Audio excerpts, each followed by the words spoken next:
Hey guys, this is Shannon with Nearly Organic Noshing, and we are trying to eat pretty darn healthy in our household right now. Lots of raw, lots of organic, lots of fresh. So tonight I am making some banana bread. We were just kind of craving some bread, something a little carby. So tonight I'm making some banana bread, and I am making it with almond flour and coconut flour.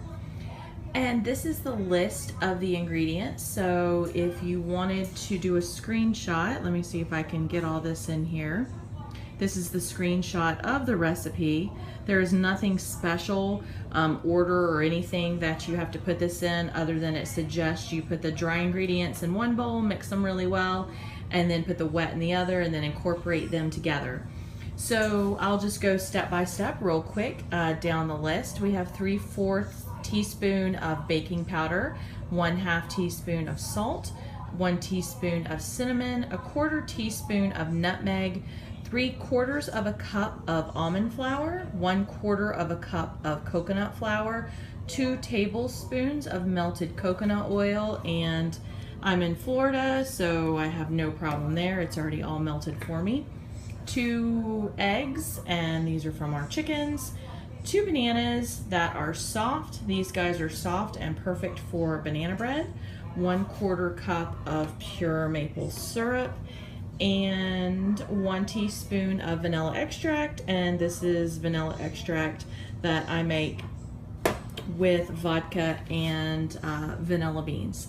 So I'm just gonna go ahead down the list and put all of the dry ingredients in one dish and all of the wet ingredients in the other, and I'll show you what it looks like once I have it all mixed up together. Okay guys, I have all the dry ingredients in this bowl, and you can see that, you know, things are in there, and like the baking powder, something looks like it's a little bit clumpy. So all I do is I just take one of these mesh screens and put it over another bowl. And then I'm just gonna take all these dry ingredients and pour it into the mesh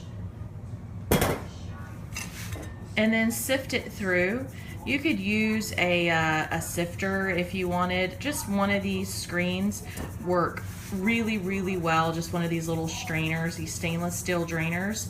And that way you're guaranteed to have everything mixed really well, and you're not gonna get like a chunk of baking powder. You can see a couple of things that were kind of lumpy. In Florida, the moisture and the humidity is so bad here that things, even when you try and keep them tightly sealed, they can sometimes get moisture in them and get a little bit clumpy. So by doing it like this, you're guaranteed that everything is going to get broken up really well and just work their way through the sifter. So I'm going to put this down and finish working it through the sifter and then move on to the wet ingredients.